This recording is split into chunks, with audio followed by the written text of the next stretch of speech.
At this time, we're going to switch to our commissioners that are here. And so first up, we will have Jeanette Snyder come and share. She's in District 1, which it shows up there which townships and different villages and stuff that she oversees. And she is a current commissioner, as well as a candidate. I know, I come with stuff that helps me stay on track. Hi, I'm Jeanette Snyder.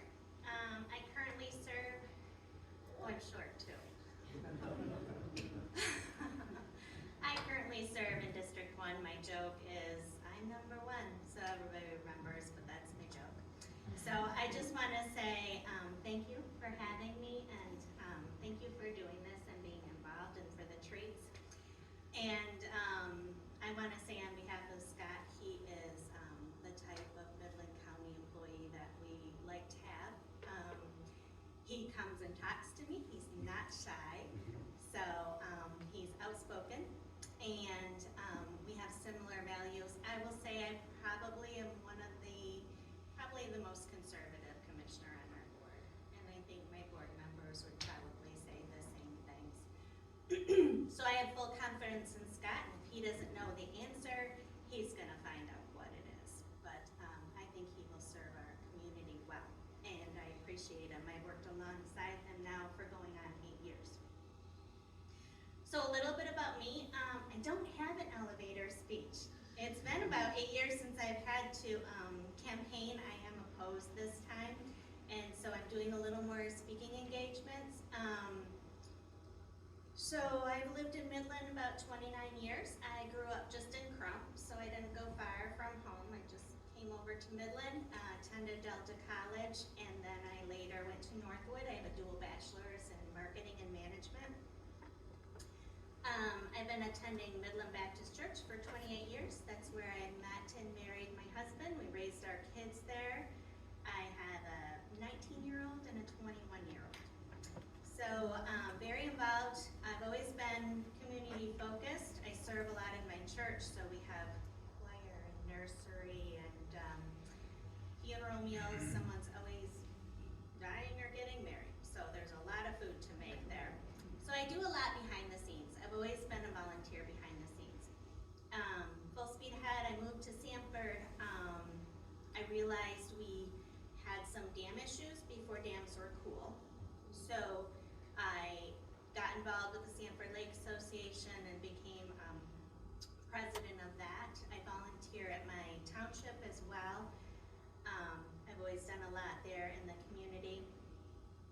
And then I just want to keep on track. So I've been doing this. This is my 4th term. This is my 8th year serving as commissioner. My point in all of that is the more you volunteer, the more you serve. You could become commissioner someday, because that's how that works. So happy to do it though. Happy to serve. So what does a commissioner do? I would say I'm learning every day, so I have not arrived. So 90% of my job is listening. The other 10% is apologizing.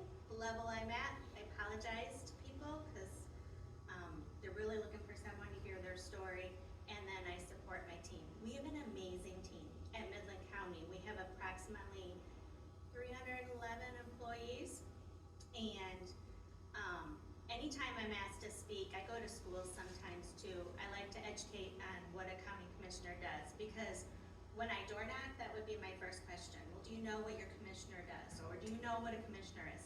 And it wasn't trying to make them feel, I had to quickly back away from that because I didn't want to make anybody feel dumb. I mean, we're all learning and growing. But most of them had no idea what we do. So there's 7 of us that serve Midland County, and it's broke out by population. We each have about 12,000 constituents, and I just brought a visual so you can see what that looks like. It's changed a little bit. So District 1, my district, I think it's the most diverse. It's the northwest portion, and so I have 4 townships, a city, and a village. So as you know, those all have different regulations and laws. So So I've learned a lot by having that diverse group. So this is my group. This is District 2, which is our current chair, Mark Bone. And then in the city, since it's highly populated, we have 3 commissioners in the city. And so I just wanted to give you a visual. So each one of these places has a meeting once a month. So these city commissioners, I get a little jealous about that because they have the city council meeting to go to.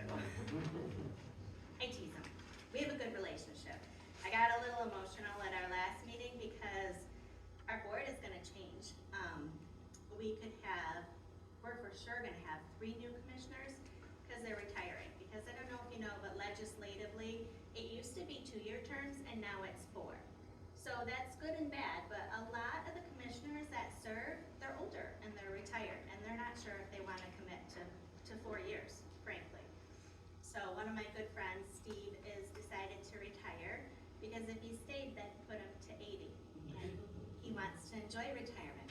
And commissioners are very, very busy, especially since COVID and the dam failure and the election integrity. These are part-time positions. We have a full-time administrative controller, and her job is to oversee what goes on at the county for us. And she works full-time.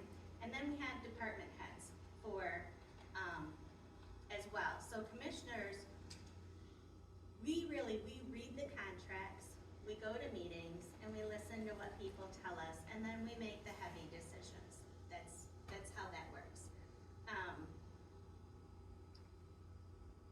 Just wanna make sure I'm not forgetting anything. So these being part-time positions, I've been asked what our salary is. It's about $10,000 a year.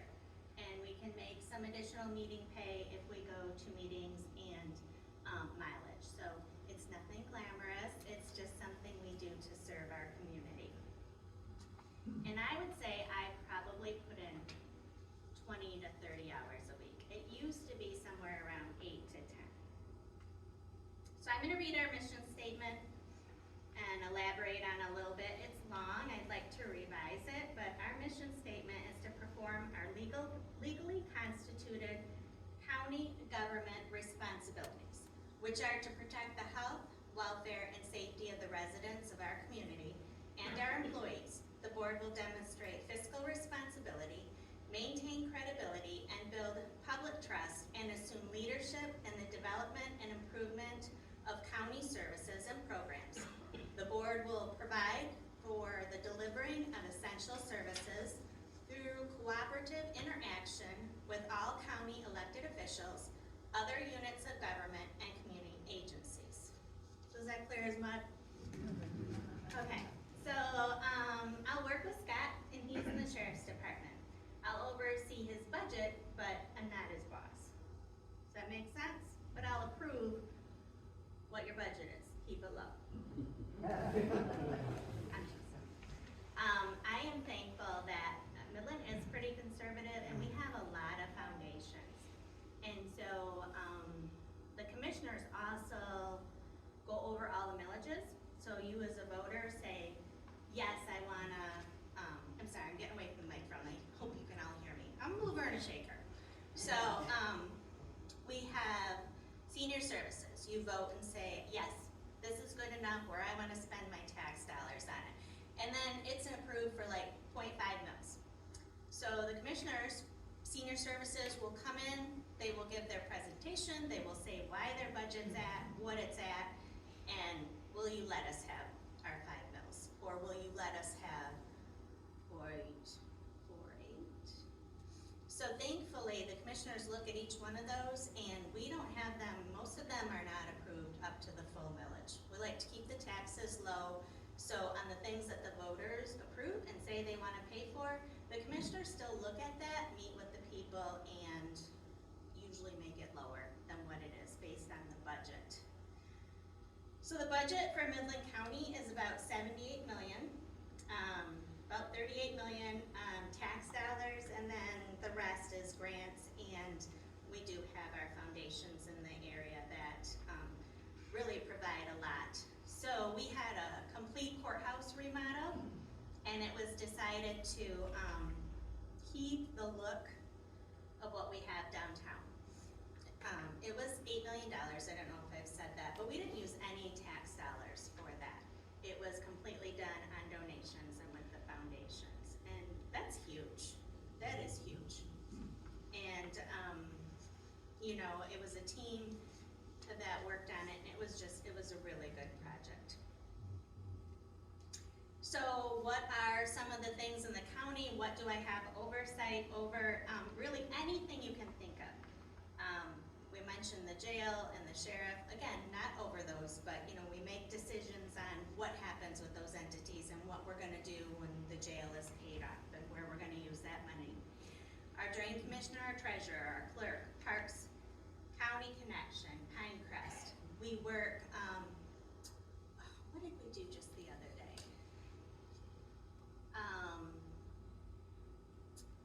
Help me with this, the doctor.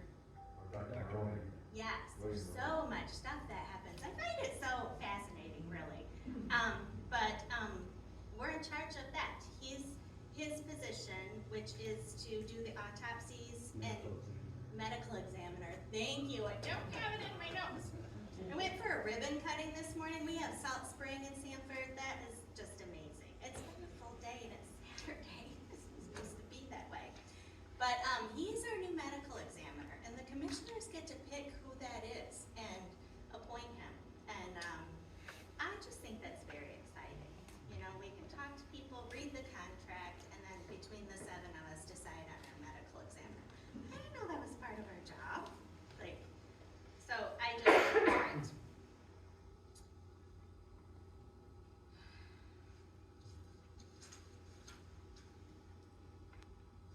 Okay, I think I have covered everything that I wanted to cover. So do you have any questions for me? I'll do the best I can. I'll ask you the same question, but I'll add more detail. Okay. The Trading with the Enemy Act of 1933, which according to this act, it suspends the Constitution, it suspends all laws, it makes the property, all of our property of the state, and it makes all Americans enemy combatants. Is this act being enforced today Wow. by our public functionaries? I would say no then.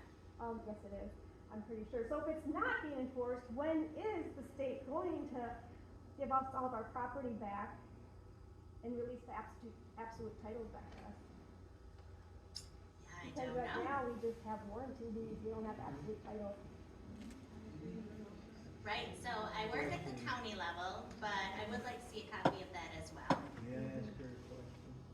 Yeah, absolutely. Yeah, we have an attorney general here in Michigan. Yeah. I think he could ask. And you Oh, get yeah, a she speak. does We don't know what ask. the question, Yeah. what she said, and what he's Okay. saying. She's But talking, it's by all the public functionaries, And is that, likely and is enforce that it. federal he's asking or her a a question, state that's why you're not hearing it. statute? federally. Okay, we need to make sure we can hear all the questions. He's asking loud if it's a federal or state statute, it's an act, so it's an act passed By But- Congress, by Congress, then it would be federal. yes. So, but everybody, So the it's state fed- enforces it. enough. It's the federal act of March. Normally- Right, as long as normally there's an it's backed executive by order. Federal law, The public but you can functionaries have enforce both it. state, our local sheriff's department, whatever, if the governor agrees. Okay, we're not gonna be No, able to the hear state calls Yeah. for the it. side But the conversations state back has here. to follow it. The question is being asked about the March 9th, 1933 act that was put in place, and that has not been rescinded. And for those that are in the group and get my emails, there will be an attachment in the email that will explain this a little further, so you'll understand what it's coming from, so. Well, good, I'm signing up for your email. Because it suspends the Constitution, it affects the state. What's that? It suspends the Constitution, it affects Yes. the state. What's the status on the dam? I mean, I read in the Daily News, but where are we really? Where, is it going to be done soon? Is it after the summer? Public Can functionaries. you help us with that? yes. Here in our district. Yes, no, Look into the- so we're at a little bit of a standstill until we get through the appeal process. I don't get in an uproar about that because, you know, everything happens for a reason, and maybe some good things will shake out of this, appeal process. It is slowing us down a little bit, but we wanna make sure we do things the correct way, right? So, we want I believe the majority of the people that talk to me, there's 90% or so that full speed ahead. And, there's 10% that, maybe not so full speed ahead. So I live on the lake, I have to pay the assessment, I'm not happy with the numbers. I really think or hope we're gonna get a different administration and, things are going to be brought down. And immediately after that meeting, when we, rolled out the numbers, we've been very, very transparent. In the past, I think some of that information might have just, been a little more quiet because we rolled out the worst case scenario. And, people don't deal well with the worst case scenario, right? So, but that's what it is. This is the worst case scenario and this is what it is. And then we've got people talking and things. So, we're spending,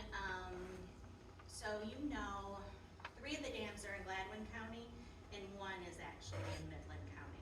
So Midland County has 20% of the bill, Gladwin County has 80% of the bill. So then when you receive a $217 million grant, 80% Gladwin, 20% Midland. So why are we not investing that into the Sanford Dam? That's why. So everybody thinks Wixom is in Midland County, but it's just a little corner. So, it's going good, it was a tragedy that happened to us, and we're working on figuring that out. It is the biggest of its kind in the United States, and so we're documenting and we're involved with colleges, and people are watching what we're doing and learning. So if we ever have to deal with something like this again, hopefully we can help. Hopefully, so. Yes, Larry? I was just curious, I know the part, I would hear that the water levels were high and that they couldn't lower because the Attorney General, or I think it was the Attorney General. And I don't know if she has, or that office was sued, similar to what they did, back with the Flint water crisis, they tried to go after the governor and all things like that. Have we tried that? Is that an option when people say, hey, she went, let her lower it? Now, I don't know how much, and sometimes you don't know how much of this is true and how much you hear. Right. Can you comment on that? I didn't mean to put you in the spot, I think that was rough or not. It's okay. I have a lot of opinions, so like I said, I've been working on this for years and years and years, and I have a lot of the history. I know Mr. Mueller as well, and so we had a brand new administration come in. So Ms. Dana Nelson, thank you. They're speaking so much you get sort of tongue-tied. She came in and maybe, this is my opinion, maybe not a lot of knowledge of what had went on with the dams in the past and protecting the mussels and things and putting, so as a private business owner, I believe in private businesses and government staying out of it, right? So Boyce was highly regulated to the point where he wasn't making a lot of money. And then FERC was giving him demands all the time, and then the state was giving him demands all the time, and he was sick of it. And frankly, we were going through the process to take the dams over because we realized we have 8,000 people that this affects, so it's more of a public safety thing. And he was not keeping people safe, and there could be a catastrophe.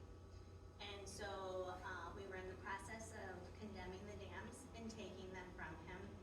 And at the same time, FERC, rather than fining and following through with maybe the proper procedures, they just took the power off Wixom, which changed a lot of how Wixom then ran, right? It's different how it was ran at that point. And Wixom is the biggest dam, so that was the workhorse right in the middle. So it was just the absolute perfect storm with FERC doing that and us condemning and Boyce being fed up. from keeping the level too high? Well, the Because legal then lake Boyce levels, wanted to let lower it because of the danger of the risk. like he always had done. But if you do that and you're threatened to get fines again, fine, Yeah. I'll leave it high. And these are earthen dams that were built in 1920, and so the dam didn't fail, the earth gave way. So, and Boyce put a lot of money into the Sanford Dam, and I was like, that is a tank, that is gonna hold, and it really did. It held for a long time, but I mean, you got trees and you got pontoons, and he put more money and investment into that than